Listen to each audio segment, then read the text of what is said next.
உளுந்தூர்பேட்டையில் tanker lorry மீது car மோதி விபத்திற்குள்ளானதில் 3 பேர் உயிரிழந்தனர்.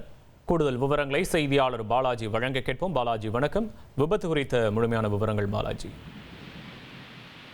கள்ளக்குறிச்சி மாவட்டம் உளுந்தூர்பேட்டை அருகே உள்ள செம்பியன்காவதி என்கிற இடத்தில் உளுந்தூர்பேட்டை சேலம் தேசிய நெடுஞ்சாலையில் முன்னால் சென்று கொண்டிருந்த டேங்கர் லாரி மீது பின்னால் உளுந்தூர்பேட்டையிலிருந்து சேலம் மார்க்கமாக அதிவேகமாக சென்ற கார் ஒன்று பின்னால் மோதி விபத்துக்குள்ளானது. இந்த விபத்தில் சேலம் மாவட்டம் சூரியகுன்ற கிராமத்தைச் சேர்ந்த சந்தோஷ் உட்பட 3 பேர் உயிரிழந்ததாக தற்போது தகவல் வெளியாகியுள்ளது.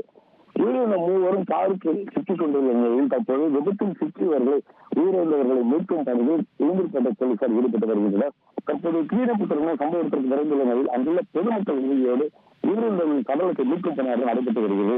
இந்த பரபரப்பு சம்பவத்தை தொடர்ந்து கள்ளக்குறிச்சி மாவட்ட கண்காணிப்பாளர் தற்போது நேரில் வரவுள்ளதாக தகவல் வெளியாகிறது.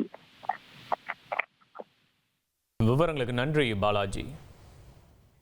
1,23,00,000 மனங்களை வென்ற தந்தி டிவி யூடியூப் சேனல். தவிர்க்க முடியாத தம்ப்நெயில்ஸ், கலக்கலான கான்டென்ட்ஸ். நீங்களும் இந்த குடும்பத்தில் இணைய இப்பவே சப்ஸ்கிரைப் பண்ணுங்க. அசுரபலம் கொண்ட எங்கள் டிஜிட்டல் கரங்களில் உங்கள் விளம்பரங்களை சேர்க்க வாட்ஸ்அப் பண்ணுங்க. 8939888378.